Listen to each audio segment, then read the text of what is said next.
স্বামী বিবেকানন্দের বাণী, হিন্দুর অদম্য পুনর্জাগরণ। হিন্দু, তোমরা কখনো ধর্ম ত্যাগ করো না। ধর্মই আমাদের জাতির জীবনের স্বরূপ। আমাদের রক্তে, ঐতিহ্যে, চেতনায় শুধু ধর্ম। আমাদের পূর্বপুরুষেরা সব স্বার্থ ত্যাগ করে ধর্ম রক্ষা করেছেন। অত্যাচার, লাঞ্ছনা, যন্ত্রণা, এমনকি মৃত্যুকেও হাসি মুখে বরণ করেছেন কেবল ধর্মের জন্য। বিদেশিরা এসেছে, মন্দির ভেঙেছে, ধর্মের উপর ঝড় বইয়ে দিয়েছে, কিন্তু ঝড় থামলেই মন্দির আবার মাথা তুলে দাঁড়িয়েছে। সোমনাথ মন্দিরের ইতিহাস দেখো, দক্ষিণে প্রাচীন মন্দিরগুলোর দিকে তাকাও, শত শত আক্রমণে বিধ্বস্ত, তবু একই জায়গায় আবার নতুন চূড়া উঠেছে।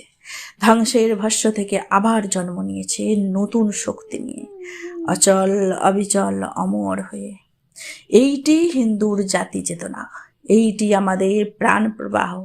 আমরা ধ্বংস হই না, ধ্বংসের মধ্যেই পুনর্জন্ম নেই। নিজের ইতিহাস ভুলে যেও না, পূর্বপুরুষের ত্যাগকে ভুলে যেও না। ধর্ম রক্ষা করো, ধর্ম তোমাকে রক্ষা করবে।